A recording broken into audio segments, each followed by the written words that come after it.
How does a failed artist rise to become one of history's most infamous tyrants? This is the story of Adolf Hitler, a man whose name has become synonymous with terror, war, and genocide. Born into a modest family in Austria, young Adolf had dreams of becoming a great artist. But after facing rejection and hardship, he turned to a different path, a path that would lead to the devastation of millions. Adolf Hitler was born on April 20th, 1889, in Braunau am Inn, Austria. He was the fourth of 6 children born to Alois and Clara Hitler. His father, Alois, was a strict and domineering customs official, while his mother, Clara, was nurturing and loving. The family faced significant hardships, including the early deaths of several of Hitler's siblings, which deeply affected him. When World War I broke out in 1914, Hitler saw an opportunity to prove himself. He volunteered for the Bavarian army and served as a dispatch runner.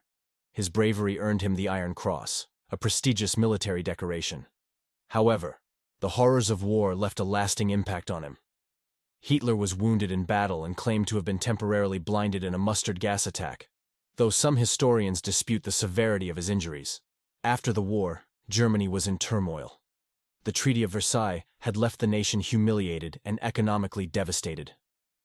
In this environment, Hitler found his calling in politics. He joined the German Workers' Party in 1919, which he later transformed into the National Socialist German Workers' Party. His powerful oratory skills and mastery of propaganda quickly elevated him to prominence. By 1933, Hitler had maneuvered his way to the position of Chancellor of Germany. Using a combination of political cunning and ruthless tactics, he consolidated power. The Night of the Long Knives in 1934 saw the elimination of his rivals within the party, solidifying his control. Hitler's aggressive foreign policies and expansionist ambitions led to the outbreak of World War II in 1939. Under his leadership, Germany invaded multiple countries, bringing widespread devastation. Hitler's regime orchestrated the Holocaust, a systematic genocide that resulted in the deaths of 6 million Jews and millions of others deemed undesirable. As the war turned against Germany, Hitler's strategies became increasingly desperate. By 1945, Allied forces were closing in on Berlin. On April 30th, 1945, Hitler took his own life in his bunker. His death marked the end of the regime, but the legacy of his atrocities continues to haunt history. Join us as we delve into the life of Adolf Hitler, a failed artist whose ambition and ideology led to unparalleled destruction. Adolf Hitler was born on April 20th, 1889, in the small town of Braunau am Inn, Austria. This quiet border town, located near Germany, would become the birthplace of one of history's most notorious figures.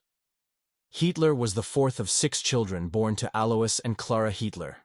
The Hitler family faced numerous hardships. Of the 6 children born to Alois and Clara, only Adolf and his younger sister Paula survived into adulthood. The early deaths of his siblings, including his younger brother Edmund, deeply affected Hitler, leaving him increasingly isolated and withdrawn.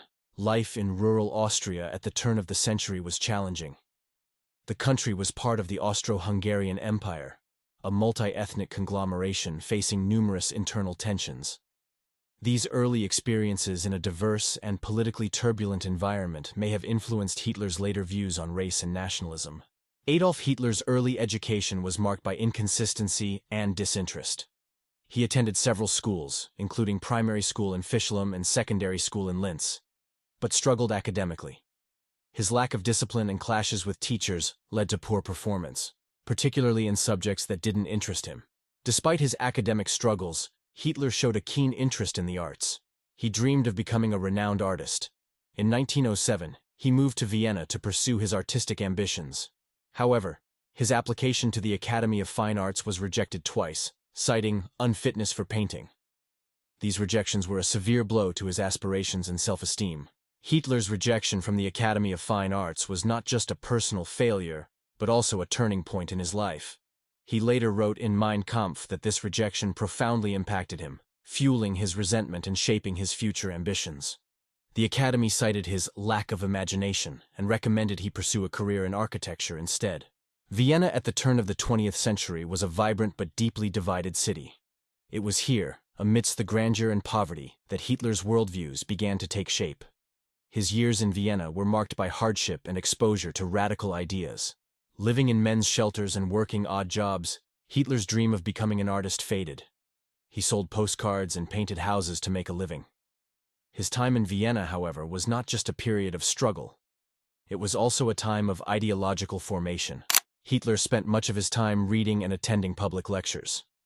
He was particularly influenced by the writings of Georg von Schönerer, a radical nationalist, and Karl Lueger, the anti-Semitic mayor of Vienna. These influences helped shape Hitler's early anti-Semitic and nationalist ideologies. In Vienna, Hitler also encountered the city's large Jewish community. His experiences and the prevalent anti-Semitic attitudes of the time contributed to his growing hatred of Jews. He later described Vienna as the place where he first became an anti-Semite, a sentiment that would become central to his ideology. Life in Vienna was harsh. Hitler lived in a men's home for several years, experiencing poverty and social marginalization. These difficult years hardened him and fostered a deep resentment towards the cosmopolitan society he saw as dominated by Jews and liberal elites. Hitler's time in Vienna was not just about survival, it was about learning and absorbing the tumultuous political environment. He read voraciously, studying German nationalist literature, anti-Semitic pamphlets, and the works of philosophers like Nietzsche. These years were formative, shaping the man who would later lead Germany into one of its darkest periods. The social and political climate of Vienna was ripe with conflict. Nationalism, anti-Semitism, and socialism were all powerful forces, competing for influence. Hitler absorbed these ideas, blending them into a toxic mix that would later fuel his rise to power. Hitler's time in Vienna was not just about survival, it was about learning and absorbing the tumultuous political environment. He read voraciously, studying German nationalist literature, anti-Semitic pamphlets, and the works of philosophers like Nietzsche. These years were formative, shaping the man who would later lead Germany into one of its darkest periods. When World War I broke out in 1914, Adolf Hitler was living in Munich, Germany. Despite being an Austrian citizen, he was eager to join the German war effort. Driven by a fervent sense of nationalism and a desire to prove himself, Hitler volunteered for the Bavarian army. Hitler's motivations for joining the army were complex. He saw the war as an opportunity to escape his aimless existence and demonstrate his loyalty to Germany. He later described the moment as a turning point in his life. Igniting a deep-seated patriotism, Hitler was assigned to the 16th Bavarian Reserve Infantry Regiment, also known as the List Regiment. He served as a dispatch runner, a dangerous role that involved carrying messages between the front lines and command posts. This position required him to navigate the treacherous and often deadly terrain of no man's land. Despite the perilous nature of his duties, Hitler displayed remarkable bravery. His comrades noted his dedication and willingness to take on hazardous missions. In recognition of his service, he was awarded the Iron Cross, Second Class, in 1914, and later, the Iron Cross, First Class, in 1918, a rare honor for a corporal. World War I was a brutal and harrowing experience for all involved, and Hitler was no exception. He witnessed firsthand the horrors of modern warfare, the relentless artillery bombardments, the gruesome injuries, and the constant threat of death. These experiences left a profound mark on him. One of the most traumatic events Hitler experienced was a mustard gas attack in October 1918, near Ypres. He claimed to have been temporarily blinded by the gas, although some historians dispute the severity of his injuries. Regardless, this incident reinforced his belief in the righteousness of the German cause and his disdain for those he perceived as betraying German. Hitler's recovering in a hospital in Passewalk when he received news of Germany's defeat in November 1918. The armistice and the subsequent Treaty of Versailles left him disillusioned and embittered. He viewed the treaty as a stab in the back perpetrated by traitors within Germany, particularly Jews and Marxists. After the war, Germany was in a state of chaos and upheaval. The Treaty of Versailles imposed harsh penalties on the country, including significant territorial losses, military restrictions, and hefty reparations. The treaty was widely resented by the German populace and contributed to the political and economic instability of the Weimar Republic. Returning to Munich, Hitler found a society in turmoil. He struggled to find a sense of purpose in the new post-war reality. The disillusionment and anger he felt were shared by many veterans who believed that Germany had been unjustly treated and humiliated. In this volatile environment, Hitler became increasingly involved in politics. He attended meetings of various nationalist and anti-Semitic groups, seeking out like-minded individuals who shared his beliefs. It was during this time that he first encountered the German Workers' Party, DAP, a small political group that would soon become the vehicle for his rise to power. Hitler's oratory skills and passion for nationalist ideals quickly made him a prominent figure within the DAP. He found a platform to express his views and a community that resonated with his ideas. This period marked the beginning of his transformation from a disillusioned veteran to a political agitator. World War I was a crucible that forged many of Hitler's most deeply held beliefs. The trauma and disillusionment he experienced during the war fueled his radical ideology and set the stage for his future political ambitions. Understanding his wartime experiences is key to comprehending his later actions and the devastating impact they had on the world. After returning to Munich in 1919, Adolf Hitler found a nation in turmoil. The Treaty of Versailles had left Germany humiliated and economically crippled. Amidst this chaos, numerous political groups emerged, each with their own vision for the country's future. One of these groups was the German Workers' Party, DAP, a small nationalist and anti-Semitic organization. Hitler first encountered the DAP in September 1919, when he was sent by the army to spy on their meetings. However, he was quickly drawn to their ideology and saw potential in the party's message. Impressed by his oratory skills, the DAP leadership invited Hitler to join their ranks. He became member number 555, although the actual membership was much smaller due to an inflated numbering system. Hitler's dynamic speeches and fervent nationalism quickly made him a prominent figure within the party. Under Hitler's influence, the DAP underwent a significant transformation.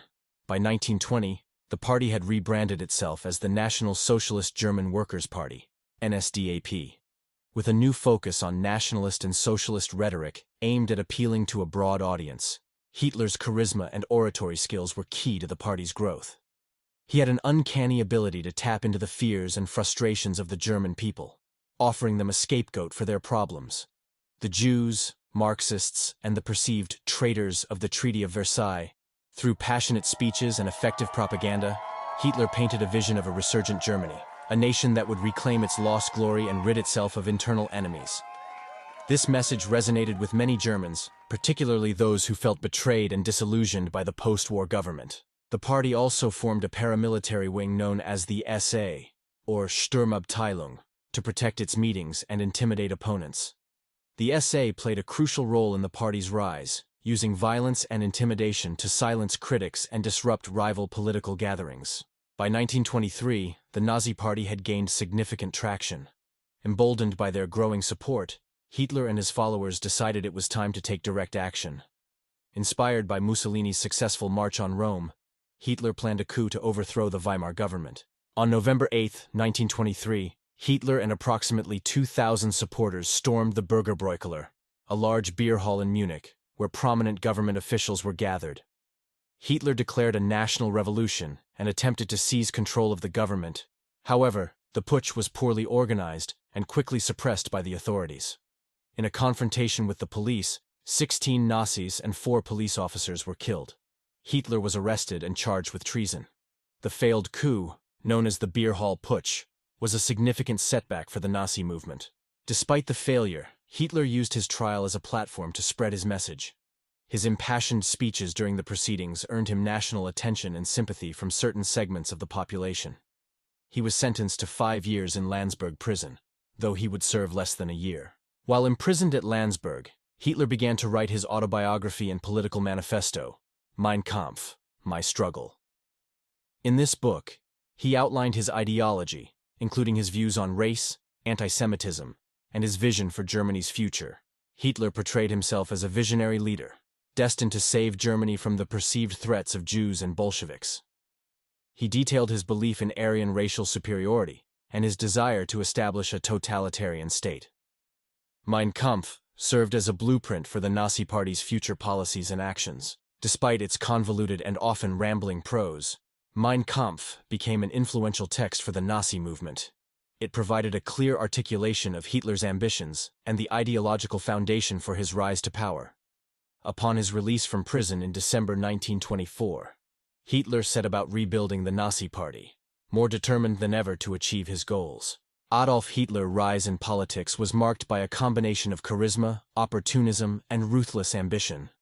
From his early days in the German Workers' Party to the failed beer hall putsch, each step solidified his resolve and expanded his influence. Understanding this period is crucial to comprehending how a once obscure figure transformed into a powerful and dangerous leader. Following his release from prison in December 1924, Adolf Hitler set about rebuilding the National Socialist German Workers' Party, NSDAP. The failed beer hall putsch had taught him the importance of pursuing power through legal means rather than armed insurrection. Hitler's first task was to reorganize the party structure. He established a clear hierarchy and introduced new administrative procedures to improve efficiency. Recognizing the power of propaganda, he appointed Joseph Goebbels as the head of party propaganda, a move that would prove crucial in spreading the Nazi message. Goebbels was a master of mass communication and used newspapers, pamphlets, and public rallies to galvanize support.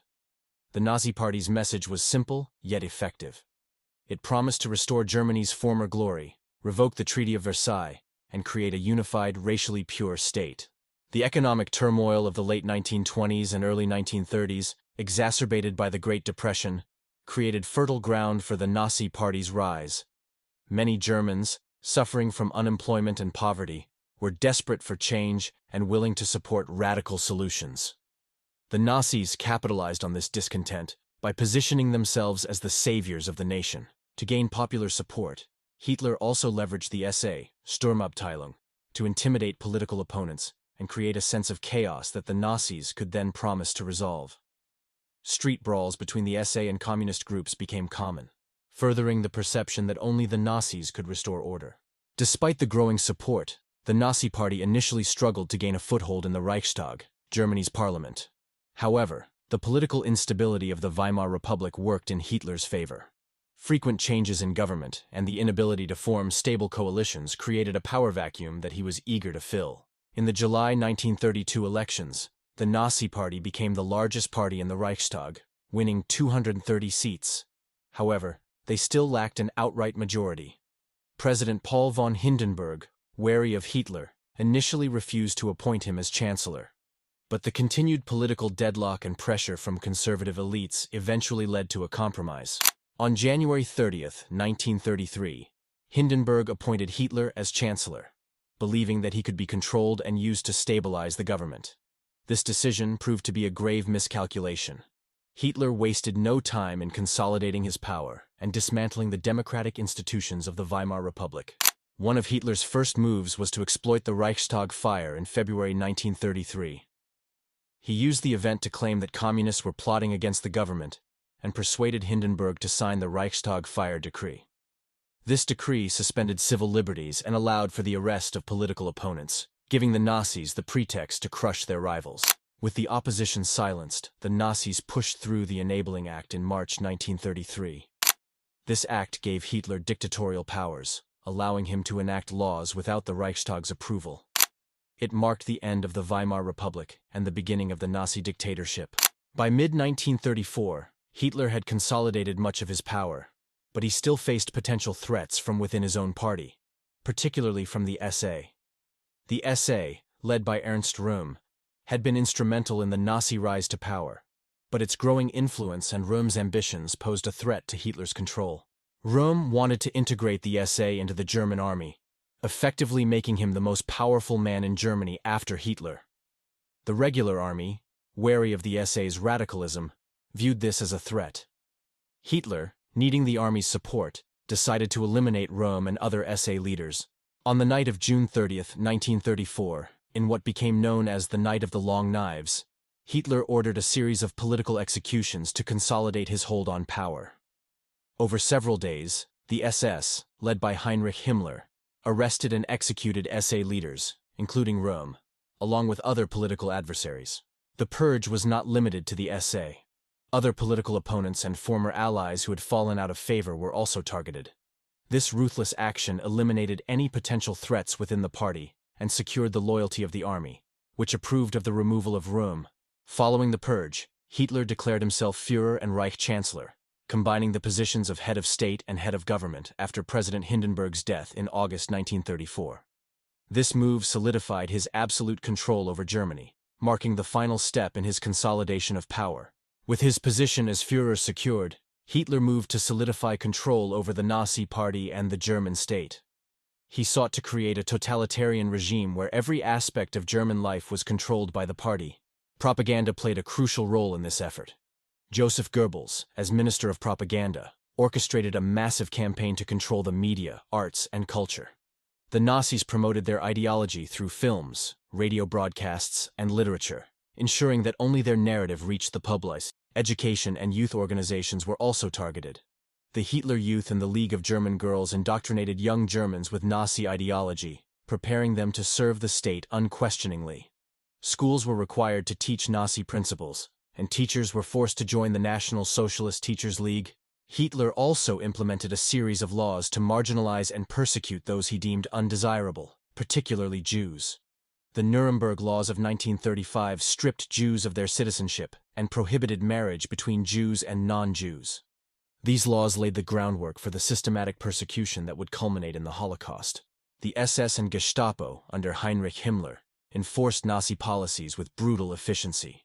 Political opponents, intellectuals, and anyone considered a threat to Nazi ideology were surveilled, arrested, and often executed. Fear and terror became tools to ensure compliance and eliminate dissent. Hitler's consolidation of power was marked by cunning political maneuvers, ruthless purges, and pervasive propaganda. He transformed Germany into a totalitarian state where opposition was crushed and loyalty to the Führer was absolute. Understanding this process is crucial to recognizing the mechanisms of tyranny and the importance of vigilance in protecting democratic institutions. With his power consolidated, Adolf Hitler set about transforming Germany into a totalitarian state. His regime was characterized by absolute control over all aspects of public and private life, enforced through propaganda, censorship, and a pervasive police state. Propaganda played a crucial role in maintaining Nazi control. Joseph Goebbels, the Minister of Propaganda, orchestrated a comprehensive campaign to control the media and manipulate public opinion. Newspapers, radio broadcasts, films, and even art were used to spread Nazi ideology and glorify Hitler. Censorship was equally pervasive. Books deemed un-German were burned, and any form of dissent was ruthlessly suppressed. The Gestapo, the secret police, monitored and eliminated opposition, creating a climate of fear and suspicion. Citizens were encouraged to report disloyal behavior, further tightening the regime's grip on society. Anti-Semitic policies were central to Hitler's vision for Germany. The Nuremberg Laws, enacted in 1935, institutionalized racial discrimination against Jews. These laws stripped Jews of their citizenship, prohibited marriage between Jews and non-Jews, and laid the groundwork for more severe persecutions. Hitler also focused on indoctrinating the youth. Organizations like the Hitler Youth and the League of German Girls were used to instill Nazi values in the younger generation. Schools were required to teach Nazi ideology, ensuring that children grew up loyal to the Führer and prepared to serve the state. Hitler's aggressive foreign policy and expansionist ambitions led directly to the outbreak of World War II. His aim was to establish a vast German empire, or Lebensraum, by conquering neighboring countries and subjugating their populations. On September 1, 1939, Germany invaded Poland, employing blitzkrieg tactics, rapid, coordinated attacks using infantry, tanks, and air power. This swift and brutal invasion prompted Britain and France to declare war on Germany, marking the beginning of World War II. Hitler's initial military campaigns were highly successful. Denmark, Norway, Belgium, the Netherlands, and France fell to the German war machine. However, his decision to launch Operation Barbarossa, the invasion of the Soviet Union in 1941, proved to be a crucial misstep. The harsh Russian winter and fierce Soviet resistance halted the German advance, leading to a prolonged and costly conflict. Key battles, such as the Siege of Stalingrad and the Battle of El Alamein, marked turning points in the war. The Allies, including the Soviet Union, Britain, and the United States, began to push back against German forces. The D-Day invasion of Normandy in June 1944 opened a new front in Western Europe, accelerating the downfall of the Third Reich. Amidst the backdrop of global conflict, Hitler's regime carried out one of the most horrific genocides in history, the Holocaust. The systematic extermination of 6 million Jews and millions of others deemed undesirable by the Nazis was executed with chilling efficiency. Concentration and extermination camps were established across German-occupied Europe. Auschwitz, Treblinka, and Sobibor became synonymous with mass murder. Victims were subjected to inhumane conditions, forced labor, medical experiments, and industrial-scale killings, primarily through gas chambers. The Holocaust was facilitated by widespread collaboration and apathy. Ghettos were established to segregate and control Jewish populations before their eventual deportation to death camps. Einsatzgruppen, mobile killing units, conducted mass shootings, particularly in Eastern Europe, where entire communities were eradicated. Despite the pervasive terror, resistance movements emerged within and outside the camps. Acts of defiance, though often met with brutal retaliation, demonstrated the resilience of the human spirit. The eventual liberation of the camps by Allied forces revealed the full extent of the Nazi atrocities to the world. The establishment of Hitler's totalitarian regime and the subsequent outbreak of World War II led to unparalleled destruction and suffering. The Holocaust remains one of the darkest chapters in human history, a stark reminder of the consequences of hatred and intolerance. Understanding these events is essential to ensure that such atrocities never happen again. As World War II progressed, the tide began to turn against Nazi Germany. The failure of Operation Barbarossa in the Soviet Union marked a significant setback for Hitler. The harsh winter of 1941-1942 and the determined Soviet resistance inflicted heavy casualties on the German army. The Battle of Stalingrad, which raged from August 1942 to February 1943, became one of the war's most pivotal confrontations. The encirclement and eventual surrender of the German Sixth Army marked the first major defeat of Hitler's forces on the Eastern Front. This defeat shattered the myth of Nazi invincibility and bolstered Soviet morale. In North Africa, the Allies achieved a crucial victory at the Battle of El Alamein in late 1942, halting the advance of German and Italian forces. This success paved the way for the Allied invasion of Italy in 1943, further stretching German resources and opening a new front. On June 6, 1944, the Allies launched Operation Overlord, the D-Day invasion of Normandy.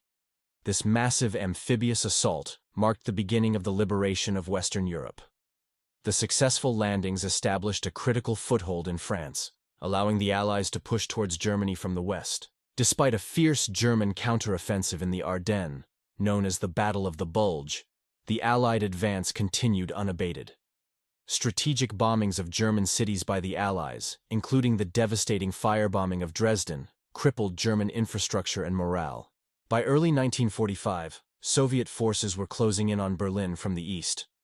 The relentless advance of the Red Army, combined with the Allied push from the west, left Germany surrounded.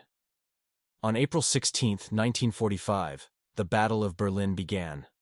After intense fighting, Soviet troops entered the city, culminating in the capture of the Reichstag on April 30, 1945. As the Allied forces closed in, Adolf Hitler retreated to his underground bunker, the Führerbunker, located beneath the Reich Chancellery in Berlin. Isolated and increasingly paranoid, Hitler spent his final days issuing desperate orders to armies that no longer existed, and blaming his generals for Germany's impending defeat. Inside the Führerbunker, Hitler was joined by his closest associates, including Eva Braun, Joseph Goebbels, and his wife Magda, along with their 6 children. The atmosphere was one of despair and resignation, as the reality of Germany's defeat became undeniable. On April 29, 1945, as Soviet troops fought their way through Berlin, Hitler married Eva Braun in a brief civil ceremony within the bunker. The following day, April 30, 1945, Hitler dictated his last will and political testament, blaming the Jews for the war and urging the continuation of the Nazi struggle. Later that afternoon, Hitler and Eva Braun retired to their private quarters. In a final act of defiance, Hitler took his own life by gunshot, while Braun ingested cyanide. Their bodies were discovered by bunker staff and, following Hitler's instructions, were taken outside, doused with petrol, and set ablaze to prevent their capture by Soviet forces. On May 1, 1945, German radio announced Hitler's death, claiming he had died heroically fighting Soviet forces. In reality, his suicide marked the collapse of the Nazi regime. Within days, Berlin fell, and on May 7, 1945, Germany unconditionally surrendered to the Allies. bringing an end to World War II in Europe. The defeat of Nazi Germany left Europe in ruins and revealed the full extent of the atrocities committed during the Holocaust. In the immediate aftermath of the war, the Allies embarked on a mission to bring Nazi war criminals to justice and rebuild the shattered continent.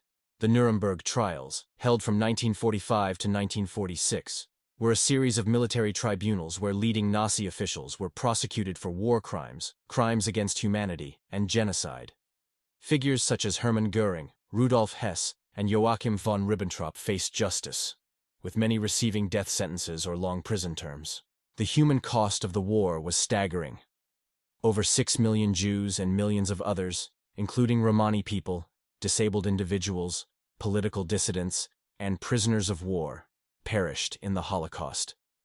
The destruction of cities, infrastructure, and industries left millions homeless and economies in tatters.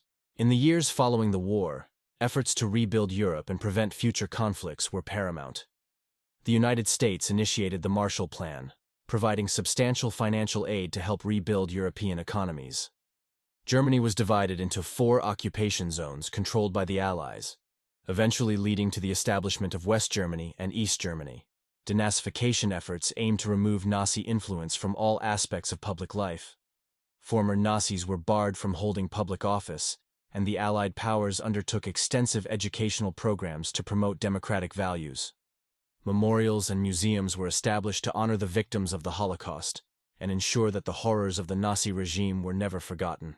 Adolf Hitler's rise and fall serve as a stark reminder of the dangers of totalitarianism, unchecked power, and ideologies rooted in hatred and intolerance. The aftermath of his actions left an indelible mark on the world, shaping international relations, human rights, and the global commitment to never forget the atrocities of the Holocaust. Understanding this history is crucial in our ongoing efforts to promote peace, justice, and the protection of human dignity. Adolf Hitler's journey from a failed artist to one of history's most infamous tyrants is a story marked by ambition, manipulation, and unparalleled brutality. Let's recap the key points of his life and the impact of his actions. Born on April 20, 1889, in Braunau am Inn, Austria, Hitler faced a tumultuous childhood under a strict father and a nurturing mother. His early dreams of becoming an artist were shattered by rejection from the Academy of Fine Arts in Vienna, leading him into a life of poverty and ideological radicalization. World War I was a transformative period for Hitler. Volunteering for the Bavarian army, he served bravely, but emerged from the war deeply disillusioned with Germany's defeat and the Treaty of Versailles. This discontent fueled his political ambitions and extreme nationalist views. Joining the German Workers' Party, Hitler quickly rose to prominence through his powerful oratory and propaganda skills. He transformed the party into the National Socialist German Workers' Party, NSDAP, and led it with a vision of a resurgent, racially pure Germany. The failed beer hall putsch of 1923 was a setback that landed Hitler in prison. However, it also provided him with a platform to spread his ideology through his book, Mein Kampf. Upon his release, he rebuilt the Nazi Party and pursued power through legal means. Hitler's appointment as Chancellor in 1933 marked the beginning of his totalitarian rule. He exploited events like the Reichstag fire to eliminate political opposition and consolidate his power, ultimately establishing himself as Führer. Hitler's aggressive expansionist policies led to the outbreak of World War II in 1939. His initial military successes were overshadowed by strategic blunders and fierce resistance, leading to devastating defeats such as the Battle of Stalingrad and the Allied invasion of Normandy. The Holocaust remains one of the most horrific atrocities in human history. Under Hitler's regime, 6 million Jews and millions of others were systematically exterminated in a genocidal campaign driven by hatred and bigotry. Facing inevitable defeat, Hitler took his own life in his Berlin bunker on April 30, 1945. His death marked the end of the Nazi regime, but the legacy of his actions continues to haunt history. Reflecting on Hitler's life and the devastating impact of his actions provides crucial lessons for the future. His rise to power underscores the dangers of unchecked ambition, the manipulation of democratic institutions, and the propagation of extremist ideologies. The Nuremberg trials and subsequent efforts to bring Nazi war criminals to justice were pivotal in establishing international norms against genocide and crimes against humanity. They reinforce the importance of accountability and the rule of law in preventing future atrocities. Education and remembrance are vital in ensuring that the horrors of the Holocaust and World War II are never forgotten. Memorials, museums, and educational programs around the world serve to honor the victims and teach new generations about the consequences of hatred and intolerance. Today, the global commitment to human rights and the fight against discrimination and authoritarianism continue to be shaped by the lessons of Hitler's regime.